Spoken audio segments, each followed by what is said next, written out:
அன்பான மகர ராசி நேயர்களே, மார்ச் மாதம் 6ஆம் தேதி சனி பகவான் கும்பராசியிலிருந்து மீன ராசிக்கு பெயர்ச்சி அடைகிறாரு. இந்த பெயர்ச்சி 2028 ஏப்ரல் 24 வரைக்கும் மீன ராசியில் தொடர்ந்து இருக்கும். இதனால் பார்த்தீங்கன்னா 12 ராசிகளுக்குள்ளும் நல்ல பலன்களும் கடுமையான சோதனைகளும் கலந்து வரக்கூடிய காலமாக இருக்க போகுது. ஜோதிடத்தில் சனி பகவான் அப்படின்னாலே பலருக்கும் ஒரு விதமான பயம் இருக்கும். அதுவும் 7.5 சனி தான் முதல்ல ஞாபகத்துக்கு வரும். சனியை பொறுத்த வரைக்கும் நம்முடைய பாவ புண்ணிய கணக்கை சரியாக கணித்து அதற்கான பலன்களை கொடுக்கக்கூடியவர் தான் இந்த சனி பகவான். நமக்கு கிடைக்கக்கூடிய பலன்கள் தண்டனைகள் அல்ல, வாழ்க்கையில் நம்ம கற்றுக்க வேண்டிய அனுபவ பாடமாக தான் இதை எடுத்துக்கணும். சனி கிரகத்தை பொறுத்த வரைக்கும் எந்த ராசிக்கு எந்த இடத்துல இருக்கிறாரோ அந்த இடத்த சுற்றியே வாழ்க்கை சூழ்நிலை எல்லாமே இருக்கும். அது உங்களுடைய உடல் நலம், வேலை, குடும்பம், பணம், ஆன்மீகம் அப்படின்னு எல்லா துறையும் பொறுத்து நல்ல பலன்களையும் சில நேரங்களில் தாமதங்களையும் ஏற்படுத்தி கொடுப்பாரு. 3 விஷயத்தில் நீங்கள் ரொம்பவே கவனமாக இருக்கணும். அது என்ன அப்படின்னு பார்த்தீங்கன்னா, ஒன்று ஆரோக்கியம் சார்ந்த விஷயங்களில் நீங்கள் ரொம்பவே கவனமாக இருக்கணும். சர்க்கரை, இரத்த அழுத்தம் போன்ற பிரச்சனைகளில் இருக்கிறவங்க சரியான உணவுகளை எடுத்துக்கணும். குறிப்பிட்ட கால இடைவெளிகளில் உங்களை நீங்கள் பரிசோதனை செஞ்சுக்கணும். மருந்து மாத்திரைகளை எடுத்துக்கிறத நீங்கள் தவிர்க்கக்கூடாது. மன அழுத்தம், தூக்கம் இல்லாமல் இருக்கிறது, இதுவெல்லாம் உங்களுக்கு அடிக்கடி சின்ன சின்ன தொந்தரவுகளை கொடுக்கும். ஆன்மீக வழிபாடு மற்றும் பாசிட்டிவான விஷயங்களை செஞ்சீங்க அப்படின்னா இதிலிருந்து நீங்கள் மீண்டு வருவீங்க. ரெண்டாவதாக பார்த்தீங்கன்னா, நீங்கள் செய்யக்கூடிய பயணங்கள், இதுவரைக்கும் நீங்கள் நிறைய இடங்களுக்கு பயணம் செஞ்சுருப்பீங்க. ஆனால் இதற்கு பிறகு நீங்கள் இரவு நேர பயணங்களை தவிர்த்துக்கணும். நீங்கள் என்னதான் நல்லா வண்டி ஓட்ட தெரிஞ்சவங்களாவே இருந்தாலும் செல்ஃப் டிரைவிங்கில் நீண்ட தூர பயணங்களை தவிர்ப்பது நல்லது. வெளியூர்களில் தங்குறதையும் ஹோட்டல்களில் சாப்பிட்றதையும் நீங்கள் தவிர்த்துக்கிறது நல்லது. இது வரைக்கும் உங்களுக்கு எந்த ஆரோக்கிய பிரச்சனைகளும் இல்லை அப்படின்னாலும் தற்போது நிறைய எலும்பு சார்ந்த பிரச்சனைகள், ஜீரண பிரச்சனைகள், நுரையீரல் சம்பந்தப்பட்ட பிரச்சனைகள் வருவதற்கான வாய்ப்பு இருக்குது. மூணாவதாக பார்த்தீங்கன்னா வெளிப்படைத்தன்மை. இதுவரைக்கும் நீங்கள் எந்த ஒரு விஷயத்தை செஞ்சாலும் அதை திறமையாக செய்வீங்க. இப்போ இருக்கக்கூடிய சூழ்நிலையில் கணவன் மனைவி இருவரும் ஒருவருக்கொருவர் விட்டு கொடுத்து போகிறது, நல்ல புரிதலோடு இருக்கிறது ரொம்பவே அவசியம். தேவையில்லாத பேச்சுக்கள், வாக்குவாதங்களை தவிர்த்தீங்க அப்படின்னா குடும்ப உறவுகள் சீராக இருக்கும். சில குடும்ப உறவுகளின் செயல்களால் கணவன் மனைவிக்கிடையே சின்ன சின்ன விரிசல்கள் உருவாவதற்கான வாய்ப்புகள் இருக்குது. அதனால் இருவரும் வெளிப்படைத்தன்மையோடு இருக்கிறது ரொம்பவே நல்லது. சனியினுடைய பார்வை 1, 4, 9ஆம் பாவத்தை பார்க்கறதால தேவையில்லாத டென்ஷன், அழுத்தம், ப்ரெஷர், எரிச்சல், சங்கடங்கள் இது எல்லாமே ஏற்படக்கூடிய சூழ்நிலைகள் அதிகமாக இருக்குது. சில நேரங்களில் வாழ்க்கையே வெறுத்து இந்த அலைச்சலெல்லாம் எப்போ தான் போகும், இந்த பிரச்சனைகள் எப்போ தீரும் அப்படிங்கிற மாதிரி ஒரு வெறுப்பான சூழ்நிலை கூட அமையும். தாயாரின் ஆரோக்கியத்தில் மிகுந்த கவனமாக இருக்கணும். நீங்கள் செய்ய நினைக்கக்கூடிய காரியங்களில் 1க்கு 2 முறை அதை எப்படி செய்யணும் அப்படின்னு ஒரு பிளான் போட்டு செஞ்சீங்கன்னா உங்களுக்கு வெற்றி கிடைக்கும். சுற்றி இருக்கிறவங்க கிட்ட விரோத போக்கை கடைபிடிக்காம சின்ன புன்னகையோட கடந்து போகிறது உங்களுக்கு சாதகமான பலன்களை கொடுக்கும். இந்த காலகட்டத்தில் அதிக அளவில் கடன் வாங்கக்கூடிய சிச்சுவேஷன் வரும். இருந்தாலும் கடன் இல்லாத ஒரு வாழ்க்கையை நீங்கள் வாழணும். அளவுக்கு அதிகமான கடனில் நீங்கள் சிக்கிக்க கூடாது. அதே போல் சட்டவிரோதமான காரியங்களை செய்கிறத தவிர்த்துக்கணும். தேவையற்ற வாக்குவாதங்களையும் வம்பு சண்டைகளையும் தவிர்ப்பது நல்லது. நீங்கள் சாதாரணமாக இருந்தாலும் உங்களை தேடி வரக்கூடிய ஆட்கள் சில பிரச்சனைகளை கொண்டு வருவாங்க. அந்த மாதிரி காலகட்டங்களில் நீங்கள் அமைதியாக கடந்து போகிறது நல்லது. ஆரோக்கியத்தை பொறுத்த வரைக்கும் உங்கள் உடல்நிலையை நீங்கள் கண்டிப்பாக கவனிச்சுக்கணும். ஆரோக்கியமான உணவுகளை சாப்பிடணும். தொந்தரவு ஏற்படக்கூடிய நேரத்தில் சரியான பரிசோதனைகளை செஞ்சுக்கணும். குலதெய்வ வழிபாடு மற்றும் காகத்திற்கு அன்னம் இடுவது உங்களுக்கு சாதகமான பலன்களை கொடுக்கும். இது நாள் வரைக்கும் பார்த்தீங்கன்னா உங்கள் வாழ்க்கையில் நடந்த கெட்ட விஷயத்தை எல்லாமே மறந்துடுங்க. இனி வரக்கூடிய நாட்களில் உங்களுக்கு எப்படிப்பட்ட நன்மைகள் எல்லாம் கிடைக்க போகுது, எந்த இடத்துல நீங்கள் கவனமாக இருக்கணும் அப்படிங்கிறத நீங்கள் மனசில் வச்சுக்கணும். குருவினுடைய பயிற்சியும், சுக்கிர பயிற்சியும், சூரிய பயிற்சி, ராகு கேது பயிற்சிகள் அப்படின்னு கிட்டத்தட்ட 5 பயிற்சி பலன்கள் எல்லாமே உங்களுக்கு இந்த 2026ஆம் ஆண்டுல முழுமையான பலன்களை கொடுக்க போறாங்க. அதனால இந்த காலகட்டங்களில் எதையெல்லாம் நீங்க இழந்துட்டோம், எதையெல்லாம் நீங்க மீட்டெடுக்கணும் அப்படின்னு நினைக்கிறீங்களோ அது எல்லாம் நிச்சயமா உங்களுக்கு கிடைக்க போகுது. சுக்கிர பயிற்சிகள் மூலமாக உங்களுக்கு பொருளாதாரத்துல நல்ல முன்னேற்றம் ஏற்பட போகுது. பெற்றோர்களுடைய உடல் நலத்துல கவனம் தேவை.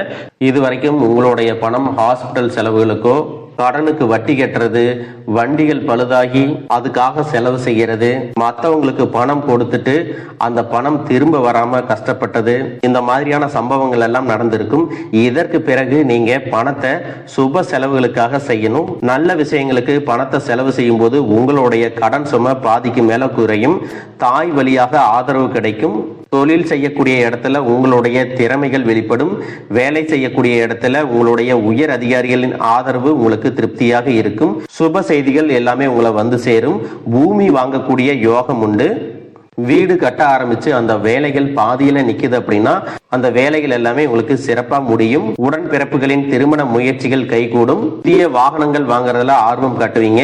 தொழில எதிர்பார்த்ததை விட கூடுதலான லாபம் கிடைக்கும். ஆரோக்கியம் சீராகி உற்சாகத்தோட எல்லா வேலையும் செய்வீங்க. அரசு வேலைகள்ல இருக்கிறவங்களுக்கு மேலதிகாரிகளுடைய ஆதரவு கிடைக்கும். உங்களை விட்டு விலகி சென்ற சொந்தங்கள் எல்லாமே திரும்ப வந்து சேருவாங்க. சகோதர ஒற்றுமை வலுப்படும். நிழல் கிரகங்களான ராகு கேது பயிற்சியில பாத்தீங்கன்னா உங்களுக்கு மறக்க முடியாத சில சம்பவங்கள் எல்லாமே உங்களுடைய வாழ்க்கையில் நடக்கும். இந்த காலத்துல குடும்பத்திலையும் தொழிலையும் நீங்க கூடுதலான கவனத்தை செலுத்தணும். உங்களுடைய கடின உழைப்பால லட்சியத்தை அடையணும் அப்படிங்கறதுக்காக ஒரு பிளான் போட்டு வச்சிருப்பீங்க. அது எல்லாம் உங்களுக்கு கையில கிடைக்கிற நேரத்துல சில தடைகள் வந்து சேரும். அதன் மூலமா பண தடைகள் உங்களுக்கு வரும். அதன் மூலமா உங்களுக்கு பணம் வருவது சில தாமதங்கள் ஏற்படும். வியாபாரத்துல போட்டிகளை எல்லாம் நீங்க சந்திக்க வேண்டியது இருக்கும். குடும்ப உறவுகள்ல நீண்ட காலமாக இருந்த திருமண தடைகள் எல்லாமே நீங்கும். கல்யாண பேச்சு கைகூடும். சின்ன வயசுலேயே கணவன் மனைவி பிரிஞ்சிருக்காங்க அப்படின்னா விவாகரத்து பெற்றதுக்கு அப்புறம் அவங்களுக்கு இரண்டாவது திருமணம் கைகூடக்கூடிய வாய்ப்புகளும் இருக்கு. உறவினர்களோடு இருந்த மனக்கசப்புகள் எல்லாமே மாறும். அரசு வழியில சில சிக்கல்கள் உருவாகும். தன்னம்பிக்கையும் தெய்வ நம்பிக்கையும் அதிகமாக தேவைப்படும். இந்த காலகட்டத்தில் ஆரம்பத்தில் உங்களுடைய வளர்ச்சிக்கு காரணமாக இருந்தவர்களே உங்களுடைய வளர்ச்சியை பார்த்து பொறாமப்பட்டு எதிரிகளாக மாறக்கூடிய சூழ்நிலையும் இருக்கும். இப்படி இன்பமும் துன்பமும் கலந்து வரக்கூடிய உங்களுடைய வாழ்க்கையில உங்களுக்கு நல்ல பலன்கள் கிடைக்கணும் அப்படின்னா செவ்வாய்க்கிழமைகள்ல துர்க்கை அம்மனை வழிபட்டா நீங்க செய்யக்கூடிய காரியங்கள்ல வெற்றி கிடைக்கும். குடும்ப தலைவிகளுக்கு குடும்ப உறுப்பினர்களாலேயே சில தவறான புரிதல் மற்றும் அளவுக்கு அதிகமான சிந்தனையால மன அழுத்தம் அதிகமாகி உடல் ஆரோக்கியம் பாதிக்கப்படும். உடல் பருமன் அதிகமாகக்கூடிய சூழ்நிலை இருக்கு. சின்ன சின்ன விஷயத்துக்கெல்லாம் கோவப்படுவதை தவிர்த்துக்கணும். இந்த மன அழுத்தத்தை குறைக்கிறதுக்கு ஆன்மீக வழிபாடு அவசியம். தியானம் செய்யறது, யோகா பண்றது, தன்னுடைய உடல் நலம் எவ்வளவு அவசியம் அப்படிங்கிறத சுயமா புரிஞ்சுக்கிறதன் மூலமாக இந்த பிரச்சனைகளை எல்லாம் தவிர்க்கலாம். நீங்க கணவனாக இருந்தாலும் சரி, மனைவியாக இருந்தாலும் சரி, உங்களுடைய வாழ்க்கை தோண மேல அதிகமா அன்பு காட்டுங்க. அவங்க எந்த விஷயத்தை செஞ்சாலும் அதுல இருக்கக்கூடிய நல்ல விஷயத்தை சொல்லி பாராட்டுங்க. சில நேரத்துல உங்களுக்காகவே அவங்க மெனக்கெட்டு ஏதாவது ஒரு விஷயத்த செய்வாங்க. அந்த விஷயத்த நீங்க பாராட்டும் பொழுது அன்பு அதிகரிக்கும். அன்பு அதிகரிச்சுன்னா சின்ன சின்ன குறைகள் கூட உங்க ரெண்டு பேருக்குமே தெரியாது. குழந்தைகளுக்காகவும் குடும்பத்திற்காகவும் அதிக முக்கியத்துவம் கொடுத்து நேரத்தை செலவிடுங்க. கணவன் மனைவிக்கிடையே அந்யோன்யம் அதிகரிக்கும். குடும்பத்தில் ஒற்றுமையும் சந்தோஷமும் நீண்ட நாளுக்கு தொடர்ந்து வரும். தொழிலை பொறுத்த வரைக்கும் நீங்க செய்யக்கூடியது சின்ன தொழிலாக இருந்தாலும் சரி, பெரிய தொழிலாக இருந்தாலும் சரி, எதிர்பார்த்த அளவுக்கு லாபம் கிடைக்காம ஒரு மந்தமான சூழ்நிலை இருந்திருக்கும். இதற்கு பிறகு நல்ல நல்ல வாடிக்கையாளர்கள் கிடைப்பாங்க. உண்மையான வேலையாட்கள் கிடைப்பாங்க. நீங்க எதிர்பார்த்த மாதிரி நல்ல லாபம் கிடைக்கும். புதிய கிளைகளை எல்லாமே தொடங்குவீங்க. வங்கிகளிடமிருந்து உங்களுக்கு நிதி உதவி கிடைக்கும். பணப்புழக்கம் அதிகரிக்கும். வாடகை இடத்துல இருக்கிறவங்க புதிய இடங்களை வாங்குவீங்க. சிலருக்கு பாத்தீங்கன்னா வேலை செய்யக்கூடிய இடத்துல வேலை செய்யறவங்களோட சின்ன சின்ன பிரச்சனைகள் வரும். செய்யாத தவறுகளுக்கு பழி ஏத்திக்கிற மாதிரி இருக்கும். தெரிஞ்ச சிலர் அவங்களுடைய உழைப்பை திருடுவாங்க. உங்களுடைய திறமைகளுக்கும் உண்மையான உழைப்புக்கும் மதிப்பு கொடுக்க மாட்டாங்க. இதனாலேயே இந்த வேலையில தொடரலாமா இல்ல வேற வேலைக்கு போலாமா அப்படின்னு ரெண்டு விதமான மனநிலை இருந்துட்டு இருக்கும். இந்த மாதிரியான குழப்பமான சூழ்நிலையில அவசரப்பட்டு எந்த முடிவுகளையும் எடுக்காம நிதானமா யோசிச்சு முடிவுகளை எடுக்கும் போது அதுவெல்லாம் உங்களுக்கு நல்ல பலன்களை கொடுக்கும். அரசு வேலைகள் மற்றும் போட்டித் தேர்வுகளுக்கு படிச்சுட்டு இருக்கிறவங்களுக்கு உங்களுடைய விடாமுயற்சி மற்றும் கவனச்சிதறல் இல்லாம தொடர்ச்சியாக பயிற்சி செய்யும் பொழுது இந்த 2026ஆம் ஆண்டுல நிச்சயமாக அரசு வேலை கிடைக்க போகுது. உங்களை பொறுத்த வரைக்கும் நீங்க தனியாக இருக்கும்போது சாதாரணமாக தான் இருப்பீங்க. உங்களுடைய சிந்தனை எல்லாமே நல்ல விதமாக தான் இருக்கும். ஆனா உங்களுடைய சேர்க்கை மற்றும் தவறான நண்பர்களுடைய சேர்க்கை வந்துச்சுன்னா தேவையில்லாத போதை பழக்கத்திற்கு அடிமையாகிறது. கஷ்டப்பட்டு உழைச்சு சம்பாதிச்ச பணத்தை தவறான இடங்கள்ல முதலீடு செஞ்சு ஏமாறக்கூடிய வாய்ப்புகளும் அதிகமாக இருக்கு. அதனால நண்பர்களை தேர்ந்தெடுக்கும் பொழுது உங்களுக்கு கூடுதலான கவனம் ரொம்பவே முக்கியம். புதிய தொழில் மற்றும் முதலீடுகள் செய்யும் பொழுது அது நல்லதா கெட்டதா அப்படின்னு எல்லா இடத்துலையும் ஆராய்ஞ்சு பார்த்து முடிவெடுப்பது உங்களுக்கு நல்ல பலன்களை கொடுக்கும். என்னதான் உங்களை வீழ்த்தணும், உங்களை தோற்கடிக்கணும், உங்களை கெடுக்கணும் அப்படின்னு எத்தனை பேர் முயற்சி செஞ்சாலும் அந்த முயற்சிகளை எல்லாம் தோற்கடிப்பீங்க. அவங்கள நீங்க ஜெயிச்சு வருவீங்க. போலியான உறவுகள் மற்றும் விரும்பத்தகாத நபர்கள் உங்களை விட்டு விலகி போவாங்க.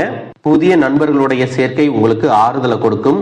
இந்த மாதிரி புதுவிதமான மாற்றங்கள் எல்லாமே உங்க வாழ்க்கையில நடக்க போகுது. நல்ல விஷயங்களை மட்டும் செய்யுங்க, உங்களுக்கு நல்லதே நடக்கும். வாழ்க வளமுடன், வாழ்க பல்லாண்டு.